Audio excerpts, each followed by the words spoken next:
2 साल पहले एक अनजान लड़के से फोन पर मेरी दोस्ती हो गई। हमारी बात मैसेज या ऑडियो कॉल पर होती थी। हम दोनों ने कभी एक दूसरे को नहीं देखा था। उसका लहजा इतना अच्छा था कि मुझे उससे मोहब्बत हो गई। मैंने अपनी मोहब्बत का इजहार किया तो उसने हाँ कर दी।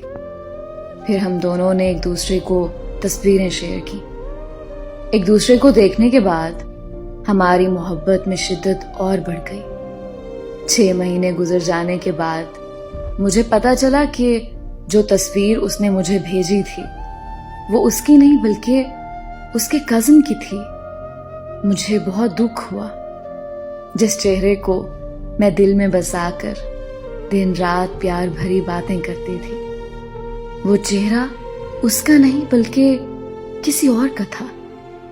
फिर उसने मुझे अपनी तस्वीर भेजी जो कि मुझे पसंद नहीं आई, तो मैंने उसे बात करना बंद कर दी। उसने मुझसे बहुत माफियां मांगी, बहुत मिन्नतें की, लेकिन मैंने उसे माफ नहीं किया और उसका नंबर ब्लॉक कर दिया। कुछ अरसे के बाद मैं बहुत बीमार हो गई और इलाज के बावजूद मुझे शिफा नहीं मिल रही थी। तो मुझे लगने लगा कि शायद मैंने उस लड़के को माफ ना करके उसका दिल दुखाया है, जिसकी सजा मुझे अल्लाह दे रहा है। मैंने उसे अनब्लॉक किया और उसे माफी मांगी। उसके माफ करने के बाद मैं जल्दी ठीक हो गई। हम फिर से एक दूसरे के साथ दिन रात बातें करने लगे। इस बार मोहब्बत की शिद्दत पहले से कई गुना बढ़ चुकी थी। लेकिन किस्मत का खेल देखो, मेरे साथ फिर धोखा हो गया।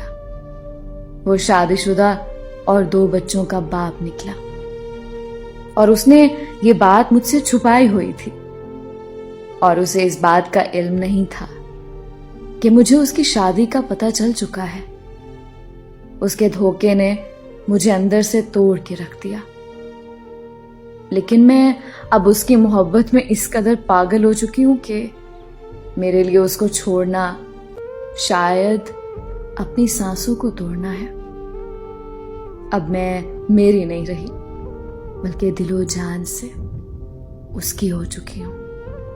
वो चाहे तो मुझे अपनी दूसरी बीवी बना ले या फिर अपने हाथों से मार दे, क्योंकि अब उसके बगैर अब मुझे एक सांस भी गवारा नहीं।